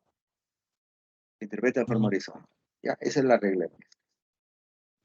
Pregunta 8. En un laboratorio de química se lleva a cabo una práctica de neutralización. Ojo acá, la palabra neutralización automáticamente se le prende los foquitos. Por favor, normalidad. No vayan a neutralizar usando molaridad. Normalidad. ¿Ya? Un alumno 20 gramos de ácido sulfúrico 1,5 molar. Esta unidad no va. Automáticamente, teta para ácido sulfúrico es 2. Por lo tanto, 1,5 molar se convierte automáticamente en 3 normal. Hago envase de 59 mililitros de hidróxido de potasio, 1 molar. Igual, no va a molaridad. 1 normal. ¿Listo? ¿Por qué? Porque el hidróxido de potasio tiene teta igual 1. ¿Listo? Y entonces se plantea así. ¿Ya? Bueno, al menos yo les muestro que se puede plantear así. Del ácido sulfúrico, ¿qué datos tengo? Tengo 20 mililitros de 3 normal. Si lo multiplico, me da 60 miliequivalentes de ácido. Y del hidróxido de potasio, ¿qué es lo que tengo? Tengo 59 mililitros de 1 normal. Lo multiplico y tengo 59 miliequivalentes, pero de la base. Y ahí me doy cuenta, pero es opuesto, no es lo mismo. El ácido es el opuesto a la base, el antagónico. Entonces va a haber un exceso de 1.000 equivalente de ácido. Este es el exceso. Acá puedo sumar 79 mililitros de la solución final. ¿Listo? Entonces, las preguntas dicen, la concentración normal del ácido sulfúrico es 3 equivalentes por gramo por litro. Y la respuesta es sí. ¿Ven? Esto es 3 normal. Esto es verdadero. En la solución de hidróxido de potasio, en la solución, el hidróxido de potasio posee 59.000 equivalente gramos, sí, es lo que me acaba de salir. Esto de acá también es verdadero. Hay 53.000 equivalentes gramos. El último dice, producto de la mezcla sobra un equivalente gramo de ácido. ¿Un equivalente gramo de ácido? No. Sobra un miliequivalente gramo. ¿Ya? No, a ver, mírenlo.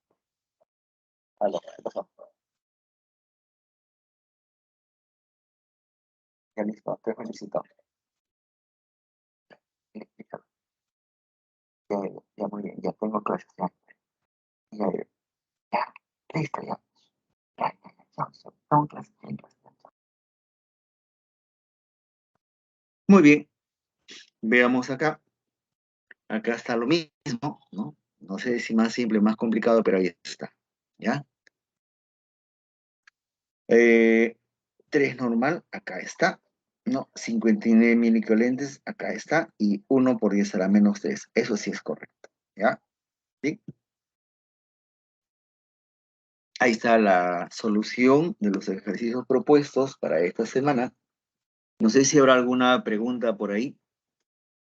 Algo que quedó así ligeramente olvidado. Anotaron la clave, entonces pasamos a esto, ¿ya? A ver, ahí tienen ustedes el primer ejercicio.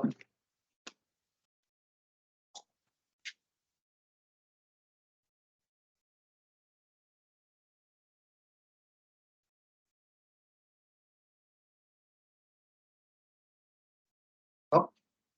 Ahí dice de una manera clara, ¿no? Ya que tiene 12 atmósferas de presión, 27 grados centígrados, temperatura, ya saben que es 300 Kelvin, ¿no?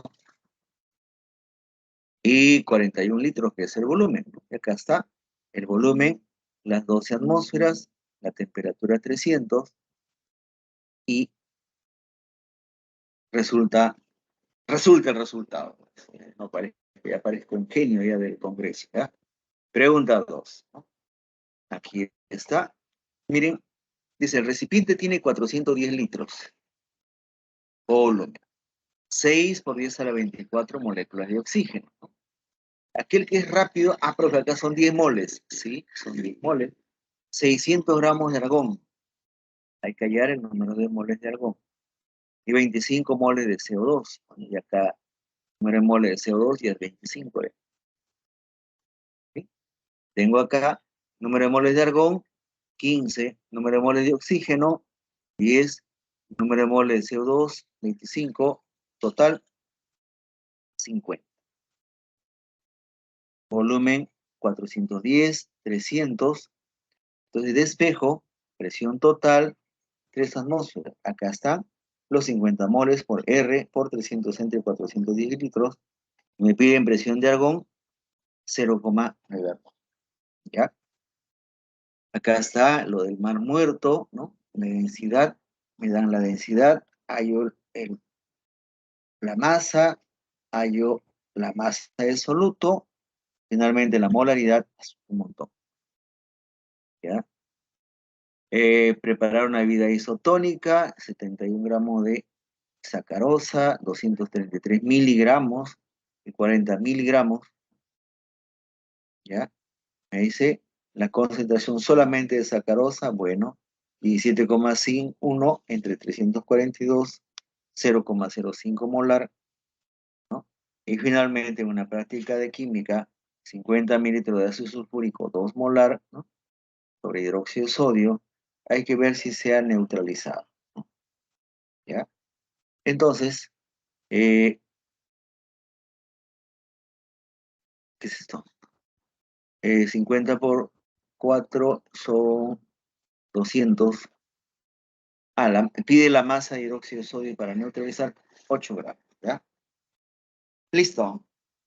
Muy bien, señoritas y jóvenes, gracias por participar conmigo en la maratón. Espero haber ayudado, aunque sea un poquito, a despejar algunas dudas, ¿ya? Me despido porque estoy en la hora y la puntualidad hay que cultivarse, ¿ya?